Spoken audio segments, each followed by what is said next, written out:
Kuondoka kwa waasi wa M23 mjini Uvira kulipaswa kuwa mwanzo wa kupumua kwa raia ambao wamepitia kipindi kirefu cha machafuko. Badala yake, saa 24 zilizopita zimegeuka kuwa jinamizi jipya. Uporaji wa mali za raia, kuvamiwa kwa maduka ya wafanyabiashara wadogo na uharibifu wa majengo ya serikali ni ishara ya wazi ya ombwe hatari la kiusalama ambalo halipaswi kuvumiliwa. Hoja yetu, usalama si tu kuondoka kwa waasi.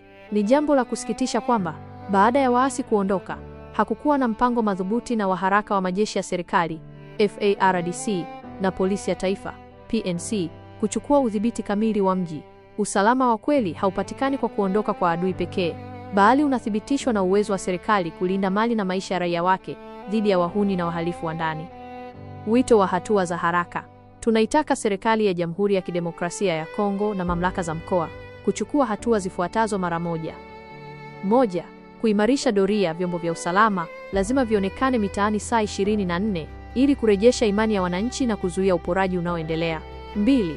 Kukamata na kuchukulia hatua wahalifu. Wale wote waliohusika na uporaji, iwe ni makundi ya silaha au raia walioasi, lazima wafikishwe mbele ya sheria ili kutoa funzo kwa wengine.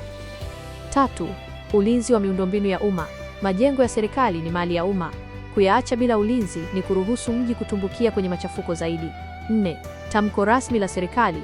Ukimya wa mamlaka unazidisha taharuki. Ni wakati sasa wa viongozi wa eneo hilo kutoa kauli itakayowahakikishia raia usalama wao. Hitimisho.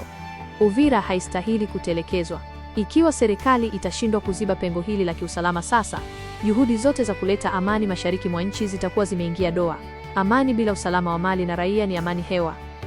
Mungu ibariki Uvira, Mungu ibariki DRC.